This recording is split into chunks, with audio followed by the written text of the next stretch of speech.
예수님은 우리의 왕이십니다. 주님은 영광의 왕이십니다. 함께 여러분 옆에 사람과 함께 예수 그리스도 이름으로 사랑합니다 인사 나누시겠습니다.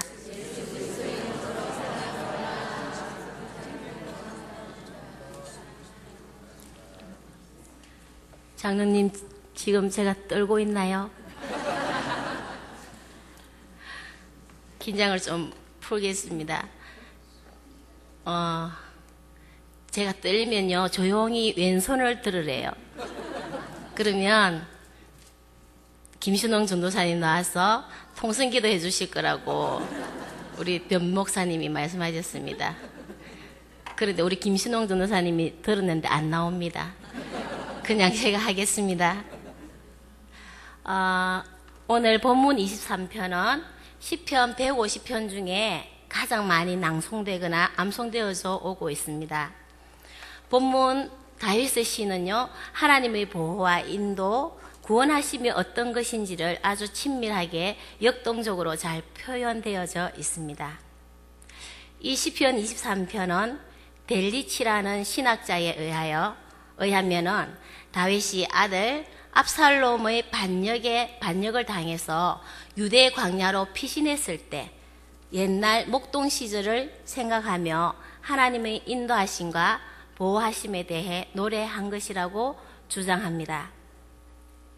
다윗은 목동 시절 양을 치면서 목자의 마음이 어떠한지를 잘 알고 있기 때문에 하나님을 목자로, 자신을 양으로 비유하며 하나님을 찬양하고 있습니다.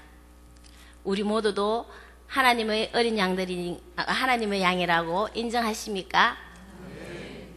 우리 교육자실에도 양이 많이 있습니다. 변양도 있고 장양도 있고 김양도 있고 이양도 있고 또 황양도 있습니다. 요즘도 그렇지만 고대 근동의 목축 현장에서 양이 목자를 따르지 않을 때 길을 잃게 되고 호시탐탐 양을 잡아 먹으려고 다니는 늑대와 이리들에 의해 잡혀 먹히게 됩니다. 시편 23편을 읽거나 암송하다 보면 여러분은 어떤 그림이 그려지십니까? 푸른 풀밭에 많은 양떼들이 노니는 것과 그 주위에 호수 같은 잔잔한 물이 있는 평온한 그림을 연상하기도 합니다. 그러나 다윗은 평온한 그림처럼 그의 인생이 평탄하지만은 않았습니다. 우리의 인생도 마찬가지인 것 같습니다. 권력자나 돈과 부귀를 가진 자나 남부를 것 없다고 생각되는 사람들도 가까이 가서 삶을 살펴보면 그들만의 히스토리가 다 있으며 인생 굴곡들이 있음을 알 수 있습니다. 인간지사 세옹지마라는 말이 요즘 권력계를 보면 또 느낄 수 있습니다. 창세기 47장에도 야곱이 바로 앞에서 험악한 세월을 보내었나이다 라고 고백하고 있습니다. 다윗은 지금껏 살아온 세월을 돌아보면서 사망의 음침한 골짜기에서도 지켜 보호하여 주시는 하나님께 감사 고백을 하고 있습니다. 그리고 4절 후반부에 보면 주의 지팡이와 막대기가 나를 안위한다고 고백합니다. 광야에서 목자는 양들을 버려두고 절대 떠나지 않습니다. 낮에는 먹을거리를 찾아 양들을 먹이고 밤에는 자지도 않고 맹수로부터 보호하기 위해 지키고 있습니다. 양은 동물 중에 참 부족하고 약한 존재입니다.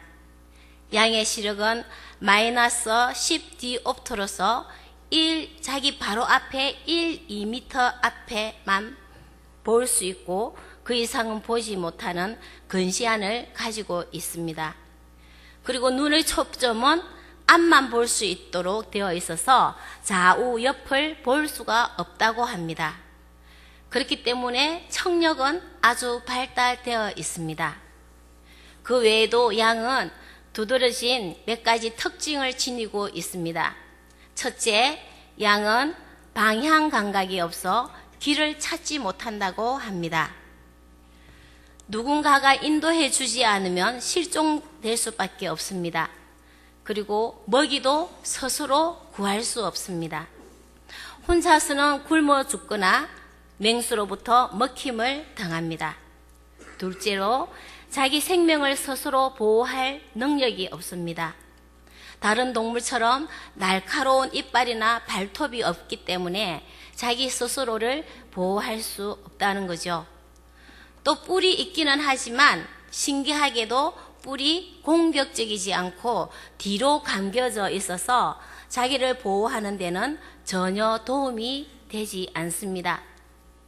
세 번째로 보면 양은 다리가 짧기 때문에 걸음걸이가 빠르지 않아서 도망갈 수도 없고 어쩌다 뒤집히면 일어설 수가 없어서 결국 혼자 바둥거리다가 배에 가스가 차고 힘이 빠져 죽어버린다고 합니다.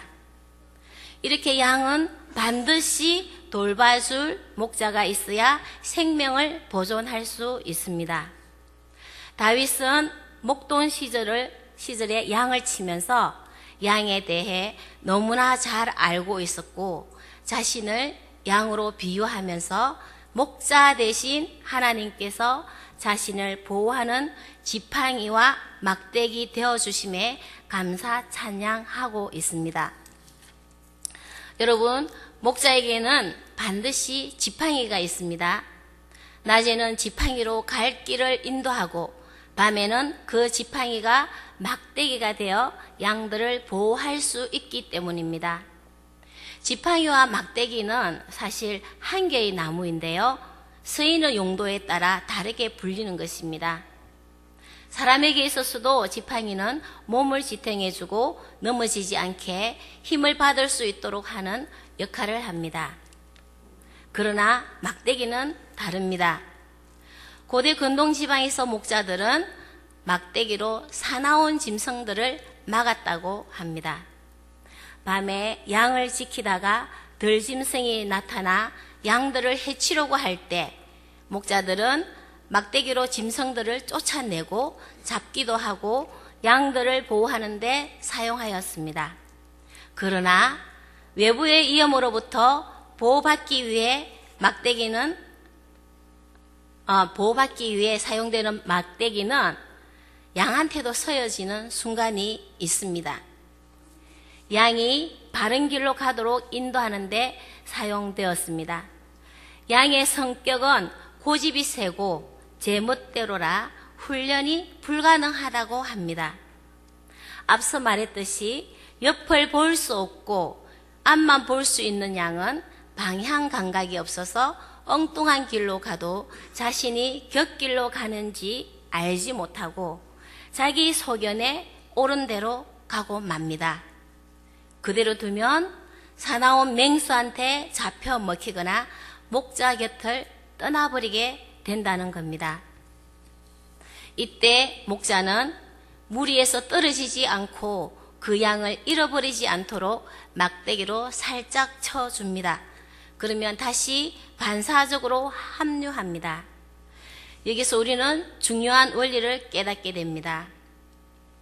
이사야 53장 6절 상반절의 말씀을 보면요.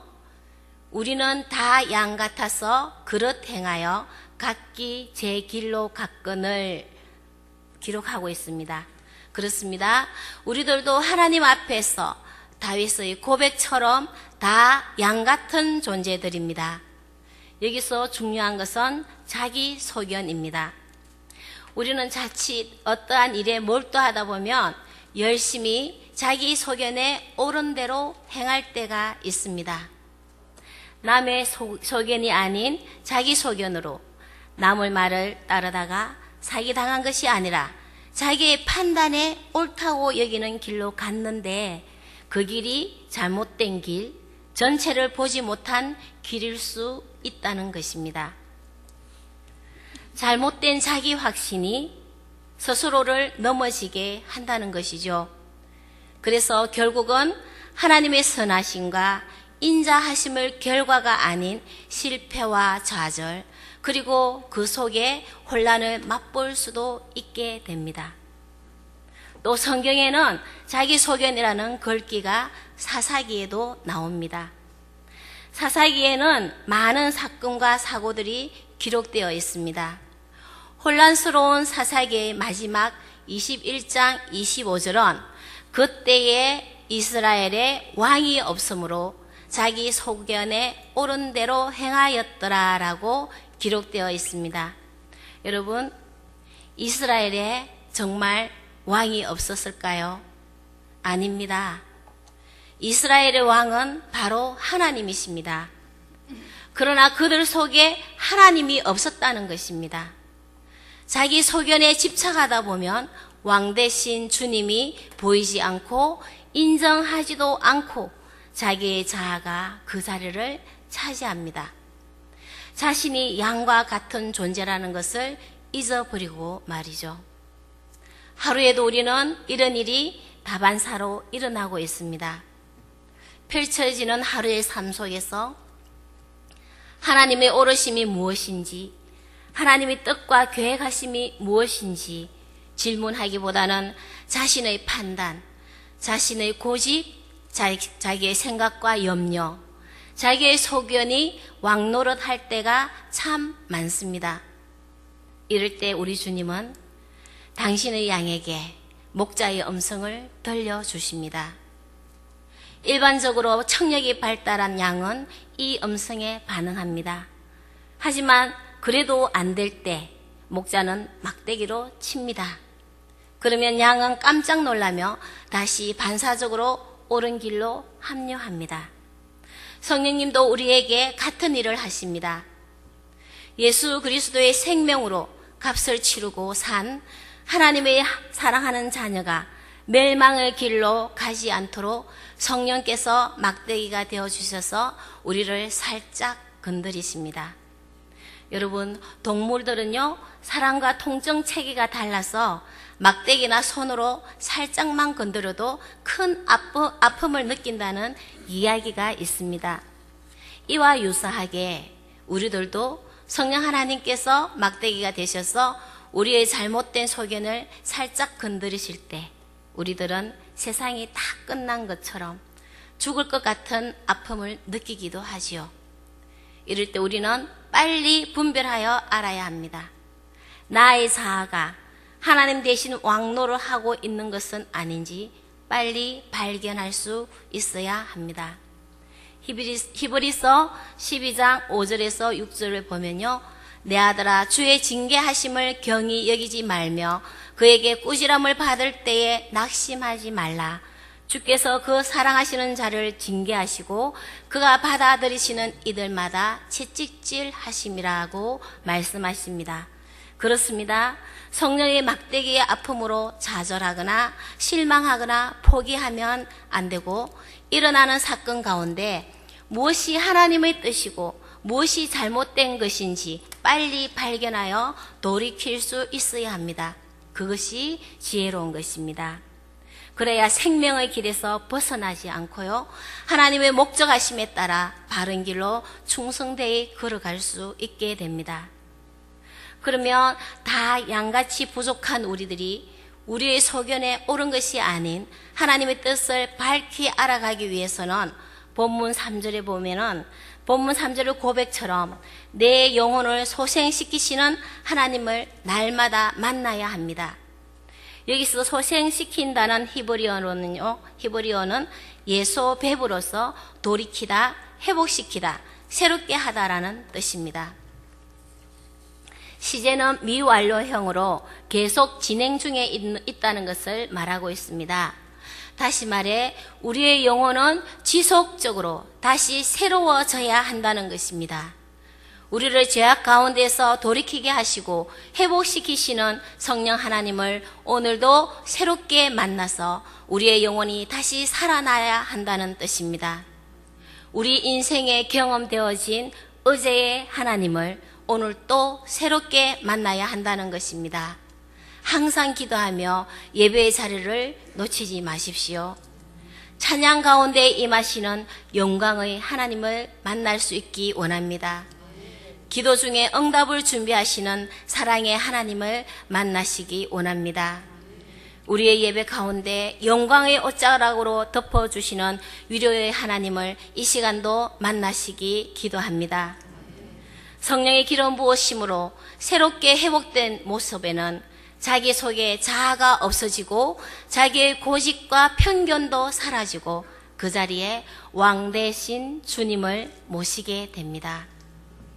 성령 하나님의 막대기에 순종할 때 우리의 인생을 생명의 의의 길로 바르게 합류하게 하시며 내 뜻이 아닌 하나님의 뜻을 쫓아가게 만들어 주십니다.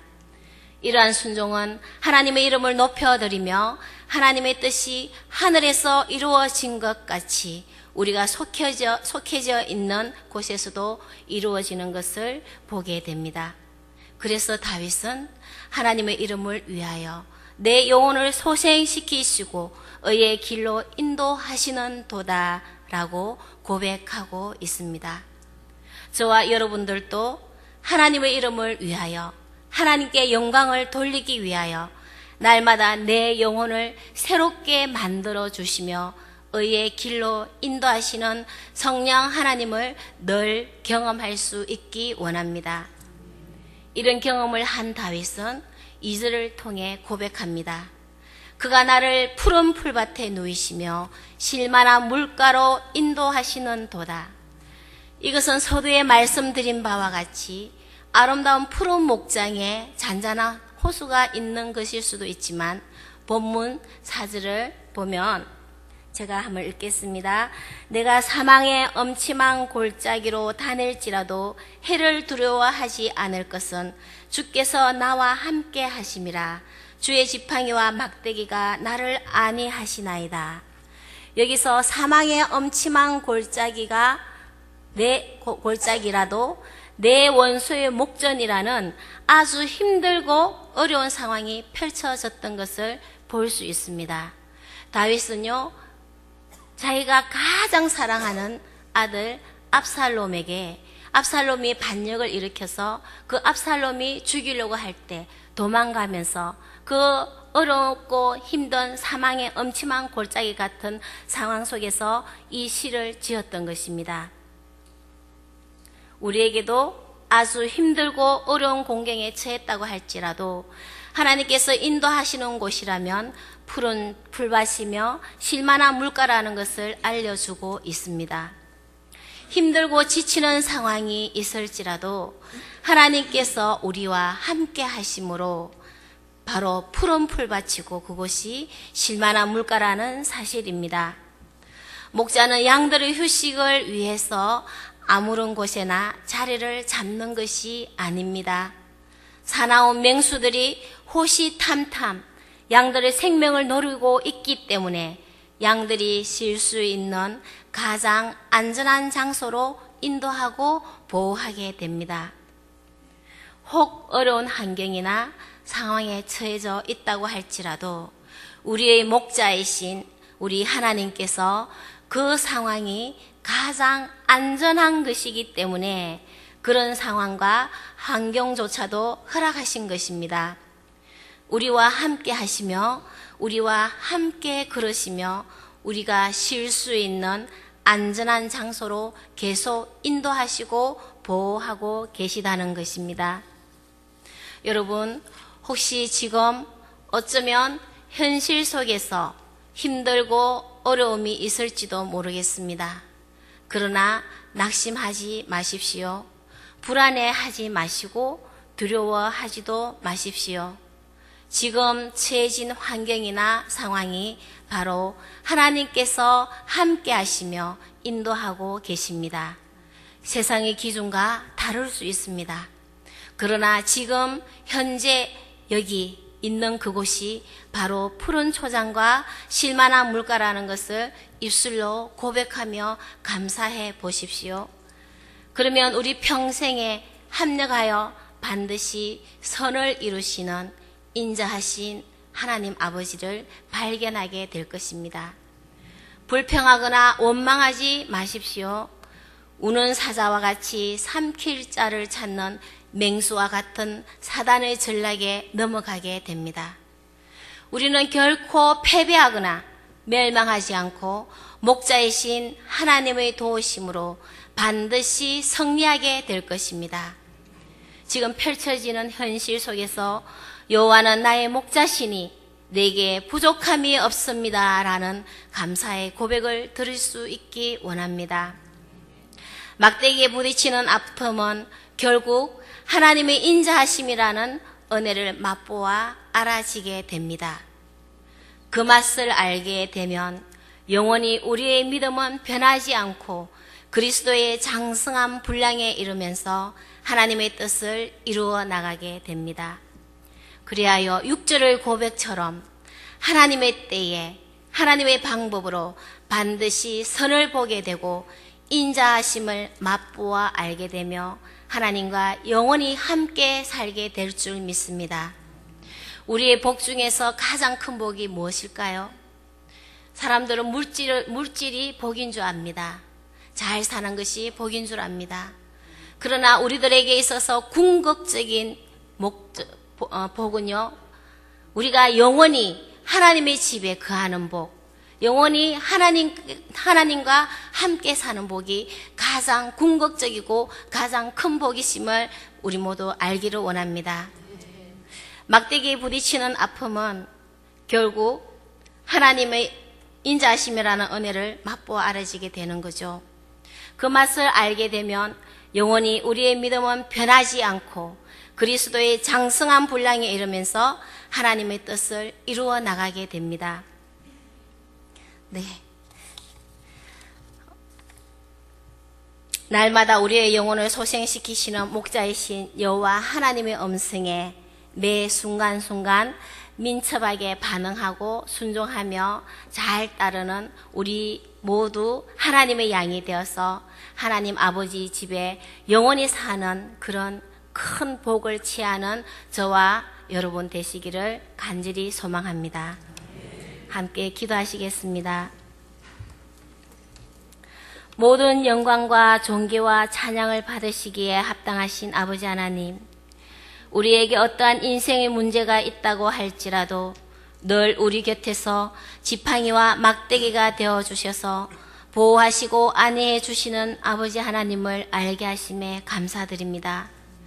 비록 현실이 우리를 속이는 일이 있다고 할지라도 주께서 나와 함께 하심으로 두려워하지 않겠습니다. 반드시 이겨 승리하게 해주실 성령 하나님만을 의지하며 담대히 나아가겠습니다. 언제나 깨어 하나님의 나라와 의를 구하며 모든 것을 더함 받게 하옵소서. 합력하여 선을 이루시는 하나님을 늘 발견하게 하시고 푸른 풀밭과 실만한 물가가 바로 오늘 현재 여기 임해 감사하는 영생이 되기 원합니다. 항상 기뻐하게 하시고 쉬지 말고 기도하며 범사에 감사하게 하옵소서. 목자이신 하나님의 음성에 민감하게 하시고 내 자아가 아닌 하나님의 뜻을 이루어드리는 우리 모두 되도록 성령 하나님 다스려 주시옵소서. 감사드립니다. 임마누엘 하시는 우리 주 예수 그리스도의 이름으로 기도드립니다. 아멘.